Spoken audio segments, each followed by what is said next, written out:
오늘 읽어드린 골로새서 3장 15절에서 17절 말씀을 가지고 행복은 감사하는 태도가 결정한다. 행복은 감사하는 태도가 결정한다 하는 제목으로 말씀을 전합니다. 사람들은 다 똑같습니다. 누구나 행복을 추구하고 행복을 바라고 행복을 찾습니다. 왜 열심히 공부합니까? 왜 열심히 일하고 살아갑니까? 돈을 많이 벌고 성공을 하고 높은 자리를 차지하고 남들보다 더 나은 삶을 살기 위한 여러 가지 이유가 있습니다. 그런데 여러분, 돈, 명예, 권력, 성공 이런 것들은 중간 목표입니다. 최종적인 목표는 결국 뭐예요?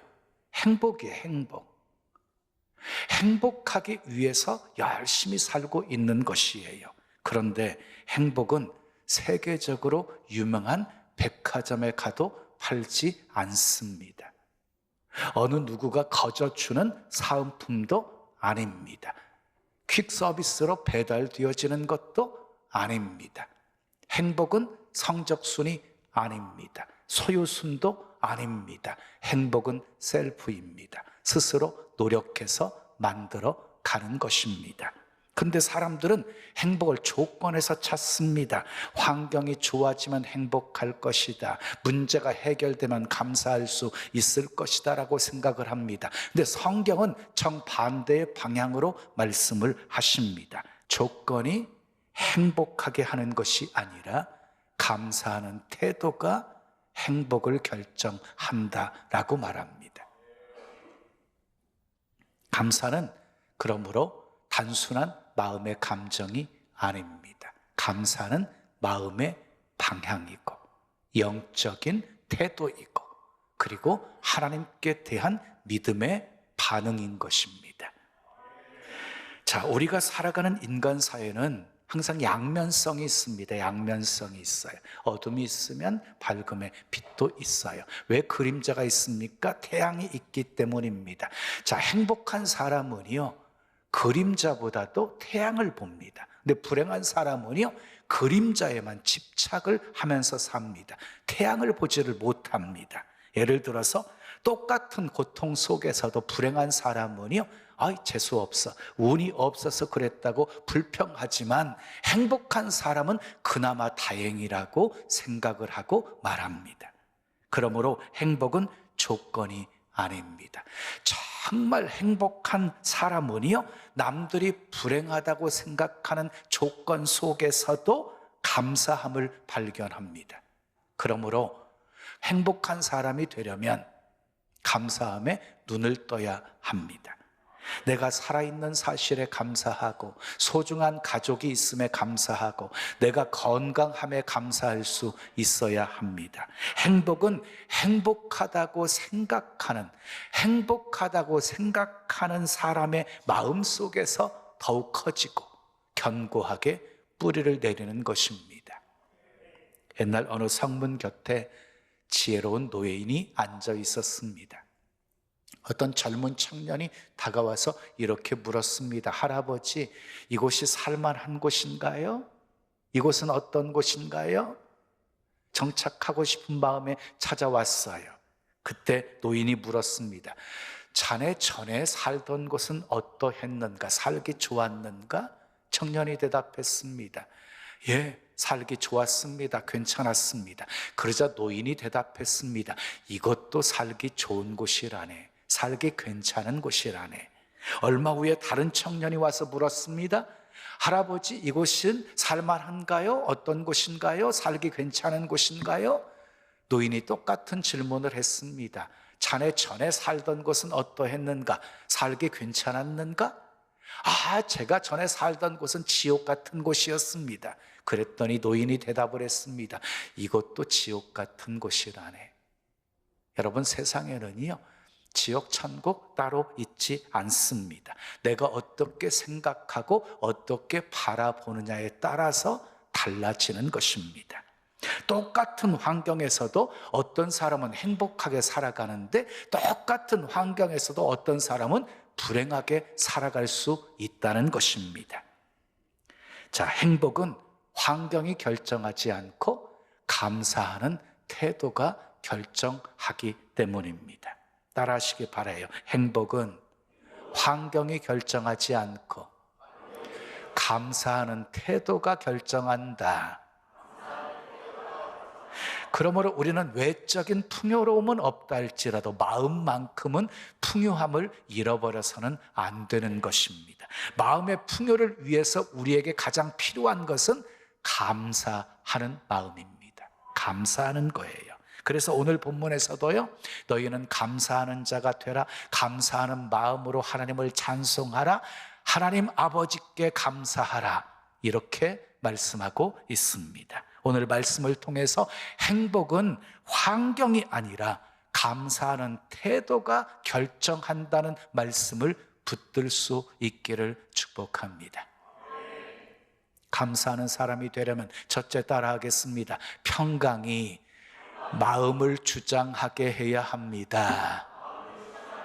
오늘 본문 15절 말씀 함께 읽으시자. 그리스도의 평강이 너희 마음을 주장하게 하라. 너희는 평강을 위하여 한 몸으로 부르심을 받았나니 너희는 또한 감사하는 자가 되라. 그래서 그리스도의 평강이 마음을 주장하게 하래요. 그러면 저절로 감사하는 자가 될 수 있다는 것이에요.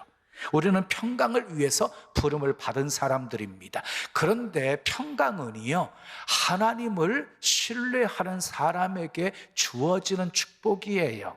그래서 이사야 26장 3절은 이렇게 말씀하고 있어요. 함께 읽어요. 시작. 주께서 심지가 견고한 자를 평강의 평강으로 지키시리니 이는 그가 주를 의뢰함이니이다.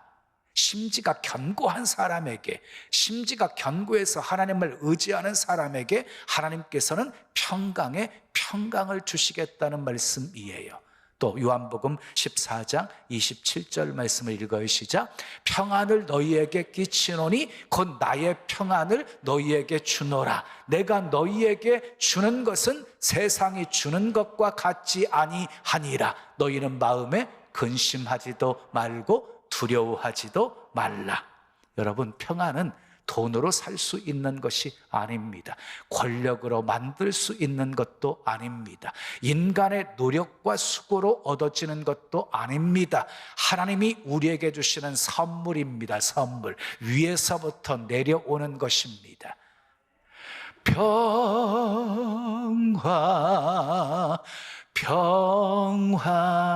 평화로다.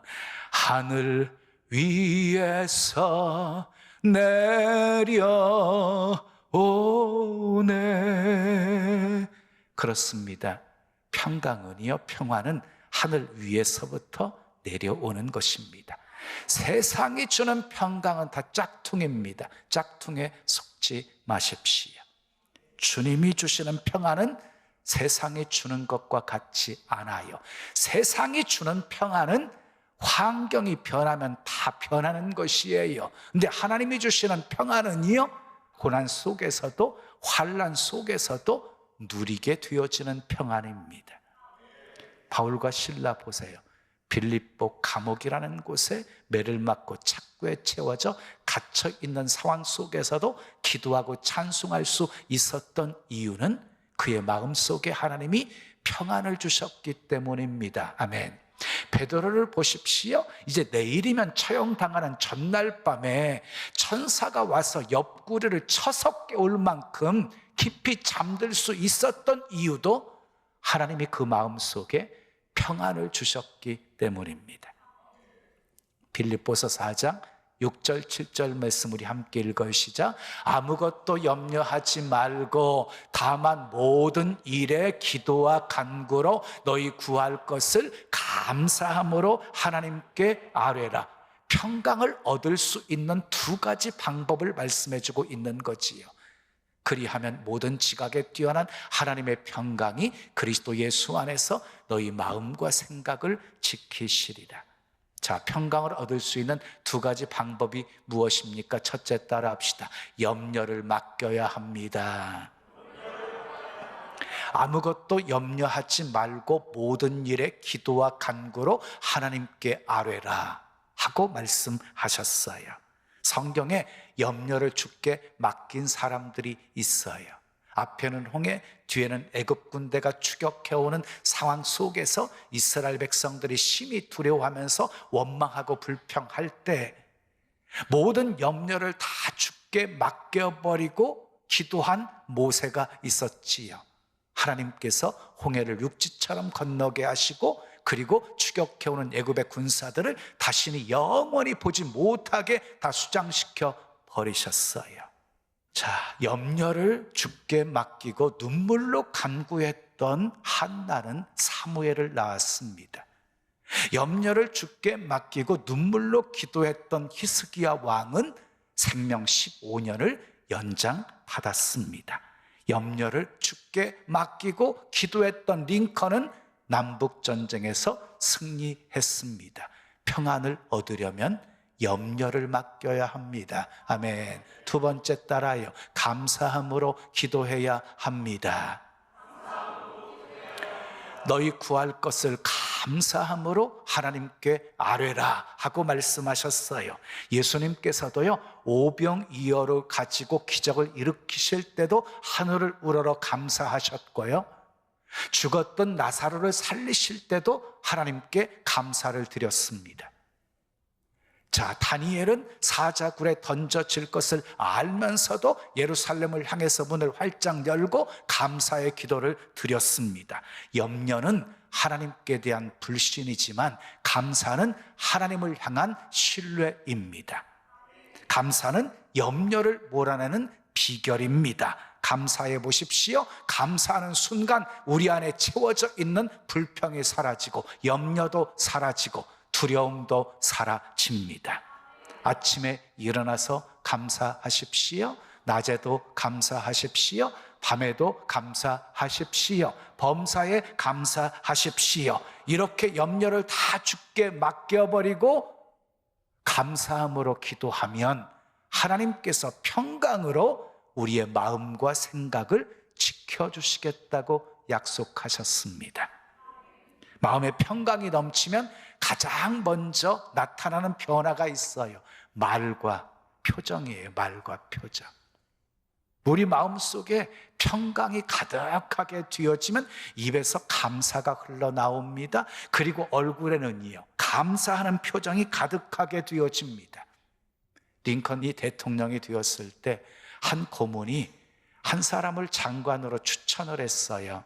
링컨이 그 사람을 면접을 보았어요. 마음에 들지 않아서 세우지 않았어요. 그때 고문한테 전화가 왔어요. 왜 그 사람을 세우지 않았냐고. 유능한 사람인데 왜 세우지 않았냐고. 그랬더니 링컨이 대답했습니다. 얼굴이 마음에 들지 않아서 안 세웠다고. 아니, 얼굴은 태어날 때부터 가지고 나오는 것인데 그걸 어떻게 합니까? 그때 링컨이 이렇게 대답했어요. 아닙니다. 사람이 40이 넘으면 자기 얼굴을 책임질 수 있어야 합니다. 링컨이 한 유명한 말이에요. 40살이 넘으면 자기 얼굴은 자기가 책임져야 한대요. 여러분, 우리는 우리 얼굴 책임집시다. 마음에 평강이 가득해서 말과 표정에 감사함이 넘쳐나시기를 예수님의 이름으로 축원합니다. 자, 두 번째, 따라해요. 어떤 상황에서도 예배하는 자가 되어야 합니다. 자, 본문 16절 말씀 함께 읽어요. 시작. 그리스도의 말씀이 너희 속에 풍성히 거하여 모든 지혜로 피차 가르치며 권면하고 시와 찬송과 신령한 노래를 부르며 감사하는 마음으로 하나님을 찬양하고 그랬어요. 자, 여기 보세요. 우리 속에 말씀이 있고 시와 찬송이 있고 신령한 노래가 있고 하나님께 향한 감사와 찬송이 있어야 된다는 것이에요. 그런데 이 모든 것이 언제 가장 극적으로 이루어집니까? 이 모든 것이 언제 가장 극적으로 이루어져요? 예배 드릴 때입니다. 말씀도 있고 시와 찬송도 있고 신령한 노래도 있고 하나님께 향한 감사와 찬양도 있는 거, 예배잖아요. 예배는 하나님께 감사를 표현할 수 있는 최고의 일입니다. 그러므로 하나님 앞에 나와 예배 드리기를 힘쓰십시오. 아멘. 육신의 부모에게 제일 효도하는 방법이 무엇일까요? 선물을 사드리고 용돈을 드리고 맛있는 음식을 사드리는 거 아닙니다. 가장 소중한 효도는 자주 찾아뵙고 같이 있어주는 것입니다.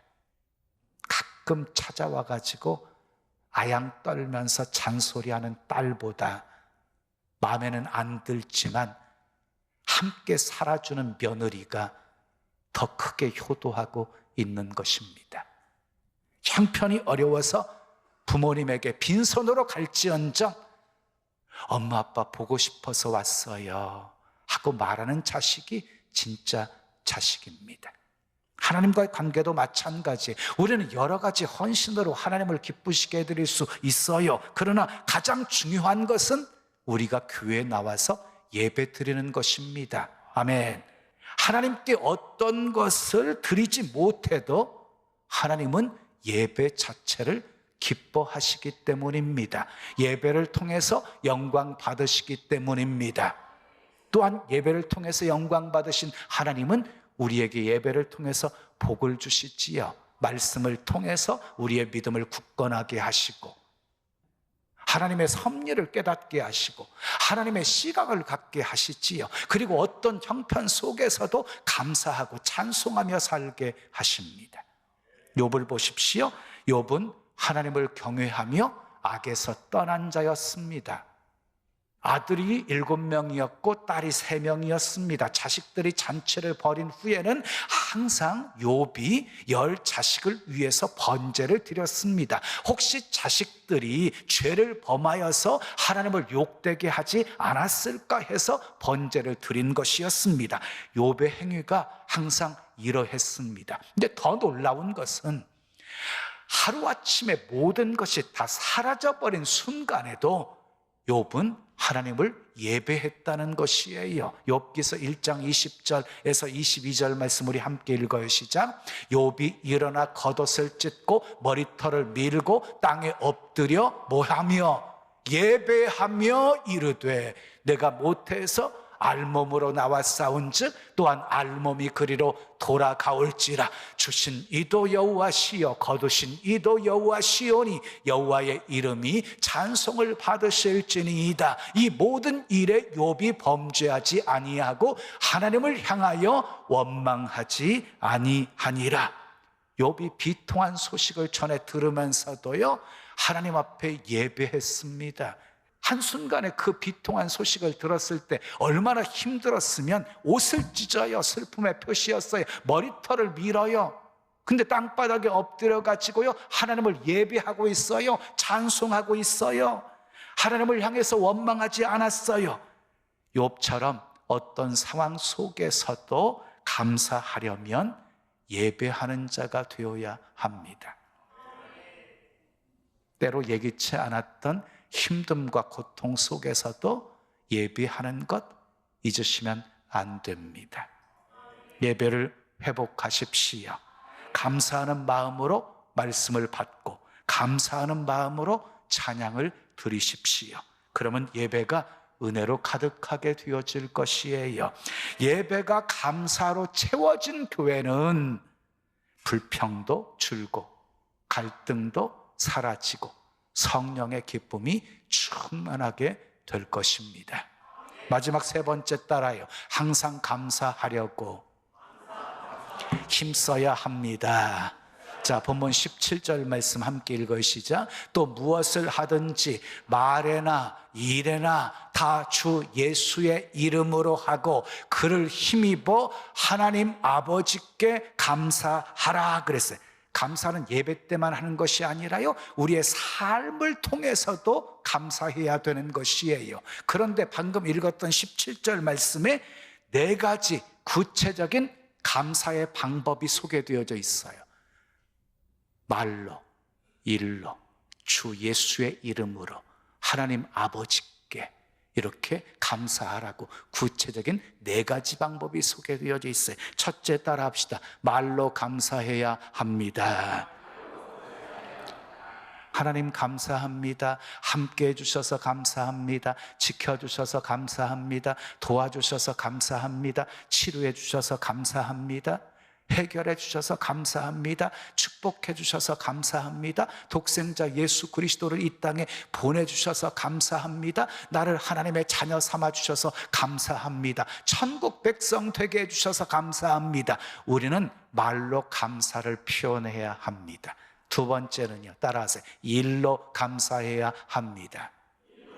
일을 할 때에도 감사하면서 하셔야 되고, 일을 마치고 나서서 감사해야 합니다. 세 번째, 따라하세요. 그리스도의 이름으로 감사해야 합니다.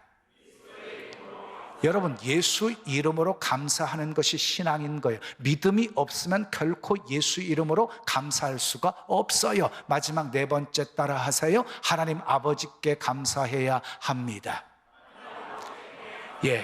감사의 대상은 우리 하나님 아버지이신 것이지요. 그래서 시편 50편 23절은 이렇게 말씀하고 있어요. 감사로 제사를 드리는 자가 나를 영화롭게 하나니 그 행위를 옳게 하는 자에게 내가 하나님의 구원을 보이리라. 감사가 하나님을 영화롭게 하는 것입니다. 감사가 하나님의 구원을 보게 하는 것입니다. 그런데 왜 많은 사람들이 감사하지 못할까요? 왜 원망하고 불평할까요? 비교하기 때문이에요. 여러분, 인생의 불행은요, 이 비교에서 오는 거예요. 비교에서. 여러분, 출애굽한 이스라엘 백성들 보세요. 얼마나 놀라운 은혜를 체험했어요. 구름기둥 불기둥이 함께 했어요. 그리고 반석의 생수를 내어 마시게 하셨어요. 매일같이 만나를 공급해 주셨어요. 고기 먹고 싶다고 하니까 메추라기 떼를 모아주셔서 한 달 동안 실컷 코에 냄새도 싫어할 만큼 고기를 주어서 먹게 만들어 주셨어요. 근데 출애굽한 이스라엘 백성들 광야의 여정을 보세요. 문제만 생기면 원망하고 불평하거든요. 그들의 입에서 감사가 없어요. 원망 불평이었어요. 왜요? 애굽과 비교했기 때문이에요. 약속하신 가나안 땅 얘기는 한 번도 하지 않으면서 늘 애굽을 얘기했어요. 애굽을 비교하면서. 그래서 불행했던 거예요. 사울 왕을 보십시오. 사울은 천천히요, 다윗은 만만히로다. 백성들의 환호 소리를 듣고요, 다윗과 비교해요. 그래서 시기한 거예요. 그래서 사울의 삶이 불행해지게 된 것이에요. 원망, 불평, 불만으로 가득 차서 신앙생활하는 사람들이 있어요. 그것이 습관이 되어 있는 사람들이 있어요. 자기 중심의 삶을 살기 때문이에요. 자기 중심이에요. 모든 것이 자기 생각대로 움직여야지 된다고 생각하는 거예요. 자기 시각으로 모든 것을 바라보고 판단하고 결정하는 거예요. 그래서 늘 원망하고 불평하는 거예요. 늘 비교하기 때문에 감사가 없는 거예요. 여러분, 비교하지 않는 가장 좋은 방법이 있어요. 모든 일에 감사하며 사는 거예요. 아멘. 영국의 한 마을에 구두 수선을 하는 윌리엄 캐리라고 하는 청년이 있었어요. 그가 예수님을 만나서 은혜를 체험해요. 그리고 하나님 앞에 헌신을 결단을 해요. 그래서 25살에 목사가 되었어요. 그리고 1792년 31살의 나이에 인도로 선교사로 파송을 받게 되어져요. 인도에 도착한 그는 깊은 감격 속에 복음을 전파하게 되어집니다. 그런데 그의 삶에 불행이 연속적으로 발생하게 되어집니다. 인도에 정착한 지 1년쯤 되었을 때 5살 난 아들이 죽었어요. 그 충격에 아내가 정신분열증에 시달리다가 죽었습니다. 그리고 그는 7년 동안 한 사람도 제자를 만들지 못했습니다. 그래도 하나님은 인도 영혼을 사랑하는 마음을 계속해서 그에게 부어주셨습니다. 1812년 인도에 온 지 20년 만에 인도 사람을 위한 벵가로 성경 번역을 마쳤습니다. 선교부에서 종이와 잉크와 인쇄기를 보내주어서 성경 인쇄 작업을 시작하게 되었어요. 성경을 찍는 인쇄기가 돌아가는 모습을 보고 말할 수 없는 감격이 있었어요. 근데 인사하는 시간도 아까워서 밖에 나가 전도를 하고 있었어요. 근데 돌아와서 보니까 믿을 수 없는 일이 발생한 것이에요. 인쇄공의 실수로 화재가 나서 그만 20년의 수고가 다 잿더미가 되어 있는 것이에요. 번역한 원본, 각고의 노력 끝에 만들었던 벵가로 문법책과 사전이 다 타버렸어요. 처음 그 광경을 보았던 그는 마음이 떨려서 어찌할 바를 몰라 했어요. 그러다가 조용히 잿더미 위로 걸어갔습니다. 그리고 무릎을 꿇고 기도합니다. 주님, 저의 20년 수고를 거두어 가셨군요. 그래도 제가 다시 할 수 있는 믿음은 거두어 가지 않으셨으니 감사합니다. 감사는 성숙함의 표현입니다. 그 뒤 그는 더욱 훌륭한 벵가로 성경을 이전보다 더 빠르게 만들어낼 수 있었습니다. 우리 삶 속에 감사가 습관이 되면 행복은 저절로 따라오는 것입니다. 사랑하는 여러분, 행복은 조건이 아니라 태도가 만듭니다. 행복은 상황이 아니라 감사로부터 시작이 되어지는 것입니다. 역사는 언제나 역경을 딛고 일어선 사람 편에 섭니다. 우리가 주님을 믿는다면 걸림돌은 반드시 디딤돌이 될 것입니다. 우리의 희생과 헌신은 마침내 때가 되어지면 아름다운 열매를 맺게 될 것입니다. 때로 하나님이 하시는 일이 이해가 되지 않아도 하나님을 신뢰하시고 감사하십시오. 아멘. 실수하지 않는 하나님이 더 좋게 하실 것을 믿고 감사하십시오. 감사는 인간의 불행과 고통을 행복과 기쁨으로 바꾸는 단어입니다. 그러나 감사는 아무나 할 수 있는 것이 아닙니다. 그리스도의 평강이 마음을 주장하게 해야 합니다. 어떤 상황 속에서도 예배하는 자가 되어야 합니다. 항상 감사하려고 힘을 써야 합니다. 기복주의는 기원은 있는데 감사가 없고 축복의 바램은 있는데 희생은 없습니다. 그런 의미에서 감사는 바른 신앙의 본질입니다. 본질. 행복은 감사 속에 있습니다. 행복은 환경이 결정하는 것이 아니라 감사하는 태도가 결정합니다. 사랑하는 여러분, 감사하는 태도를 선택하십시오. 감사의 자리를 지키십시오. 감사할 이유가 없어도 감사하십시오. 어떤 환경 속에서도 감사하는 자가 되어 주님의 기쁨이 되시고 행복이 가득한 복된 삶 사시기를 예수님의 이름으로 축원합니다. 축원합니다. 우리 찬송 드리고 기도해요. 오늘 숨을 쉬는 것 감사. 나를 구원하신 것 감사. 우리 두 손 가슴에 모으시고 찬양합니다.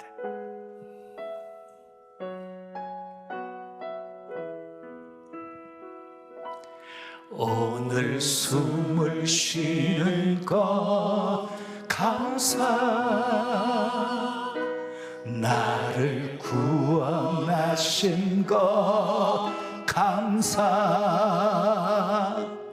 내 뜻대로 안 돼도 주가 인도하신 것 모든 것 감사. 내게 주신 모든 것 감사. 때론 가져가신 것 감사. 내게 고난 주셔서 주뜻 알게 하신 것 모든 것 감사. 주님 감사해요. 주님 감사해요. 내가 여기까지 온 것도 은혜입니다. 주님 감사해요. 주님 감사해요. 나를 사랑하신 주 사랑 감사. 한 번 더 오늘 숨을 쉬는 것 감사.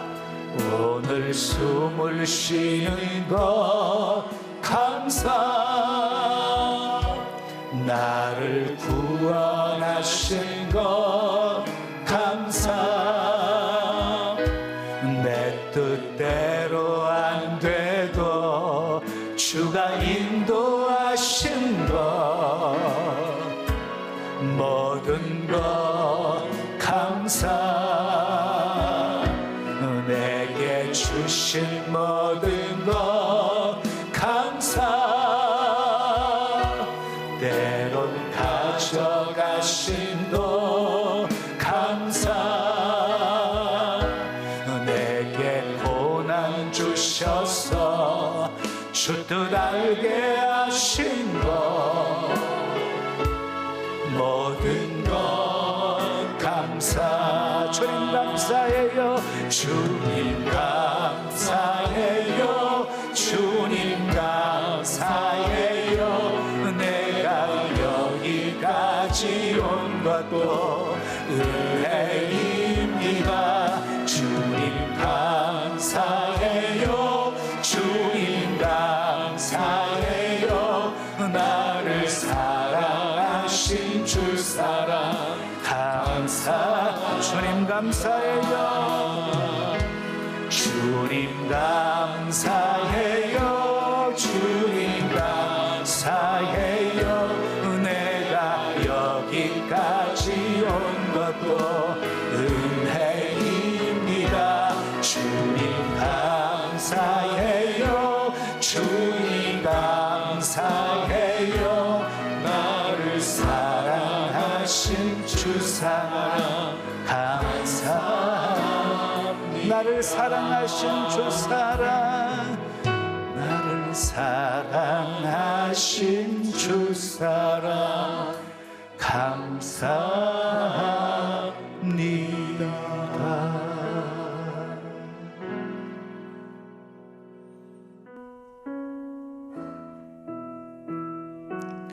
두 손 가슴에 모으신 채로 들으십시오.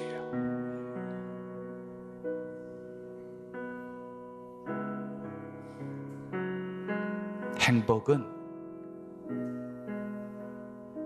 조건이 결정하는 것이 아니에요. 감사하는 태도가 결정하는 거예요. 늘 감사하는 사람이 되려면 그리스도의 평강이 마음을 주장하게 하십시오. 어떤 상황 속에서도 예배하십시오. 항상 감사하려고 힘쓰십시오. 감사가 거룩한 습관이 되게 하십시오. 일어난 사건 앞에서 반응이 중요해요. 감사로 반응하면 모든 것 복이 되게 만들어 주실 거예요. 원망 불평하면 그 고통의 늪에서 허우적거리며 결코 헤어나올 수 없게 될 것이에요. 감사하면 기적이 일어날 거예요. 감사하면 깊은 수렁에서 하나님이 건져 주실 거예요. 주여, 늘 감사하는 태도로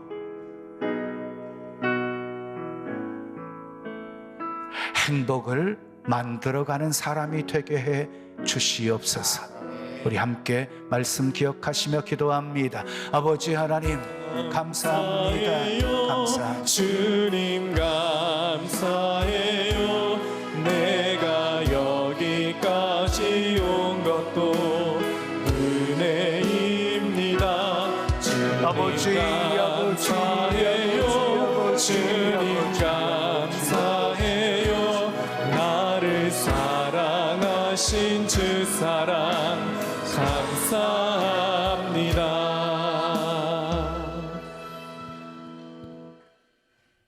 좋으신 아버지 하나님, 오늘 또 내게 주신 하나님의 말씀으로 받았습니다. 환경의 조건이 행복을 결정하는 것이 아니라 감사하는 태도가 행복을 결정함을 다시 확인했습니다. 하나님, 도저히 감사할 수 없는 상황 속에서도 실수하지 않으시는 하나님, 신실하신 하나님을 믿고 감사할 수 있게 하옵소서. 믿음으로 감사할 때 기적이 일어나게 하시고 문제가 해결되게 하시고 놀라운 치유의 은혜를 체험하게 도와주시고 감사가 능력이고 감사가 축복임을 체험하며 살게 하옵소서. 예수님의 이름으로 축복하며 기도합니다. 아멘. 옆에 계신 분과 이렇게 인사합니다. 행복은 감사하는 태도가 결정합니다. 행복은 감사하는 태도가 결정합니다. 자, 우리 병점 화면 비춰주세요. 병점. 사랑합니다. 축복합니다. 행복은 감사하는 태도가 결정합니다. 우리 동탄도 비춰주십시오. 동탄. 예, 인사하겠어요. 자, 감사합니다. 자, 파송 찬양입니다. 우리는 모두 다 주님의 증인. 우리 힘차게 박수치며 찬양 올려드립니다.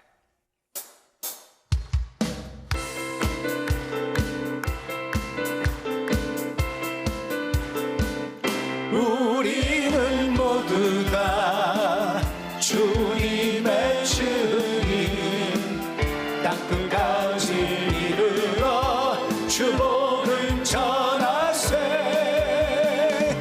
우리는 모두 다 주님의 증인, 땅끝까지 이르러 주복을 전하세. 죄인 위에 십자가 지신 고난의 주님, 사망 권세 이기고 사신 부활의 주님, 다시 오신 약속하신 재림의 주님, 땅끝까지 이르러 주복음 전하세. 죄인 위에 십자가 지신 고난의 주님, 사망 권세 이기고 사신 부활의 주님, 다시 오심 약속하신 재림의 주님, 땅끝까지 이르러 주복음 전하세. 주님 전하세. 아멘.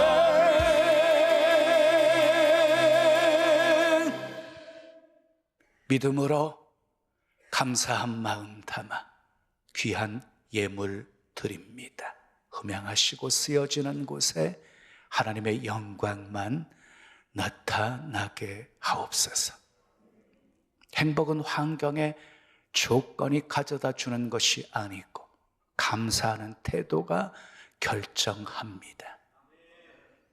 아버지, 때로 이해되지 않는 상황 속에서도 하나님을 신뢰하게 도와주시고 더 좋게 하실 것을 기대하며 감사할 수 있게 하옵소서.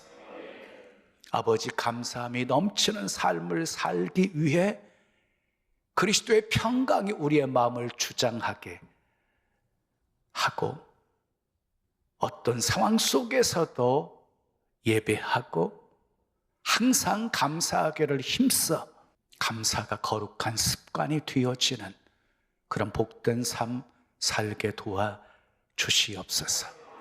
감사할 때 기적이 일어나게 하시고 감사할 때 닫힌 환경의 문들이 열려지게 하시고 메인 관계들이 풀어지게 도와주시고 아버지 예비하신 여호와 일의 복을 받게 도와주시고 여호와 니시 승리의 은혜를 체험하게 도와주시고 다 하나님이 하셨다고 하나님의 은혜로 되었다고 고백하고 찬송하며 살 수 있게 하옵소서.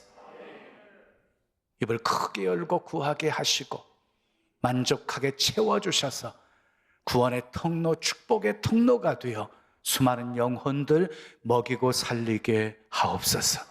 예수님의 이름으로 축복하며 기도합니다. 아멘. 지금은 우리 구주 예수 그리스도의 은혜와 하나님 아버지의 크신 사랑과 성령님의 교통, 충만하심이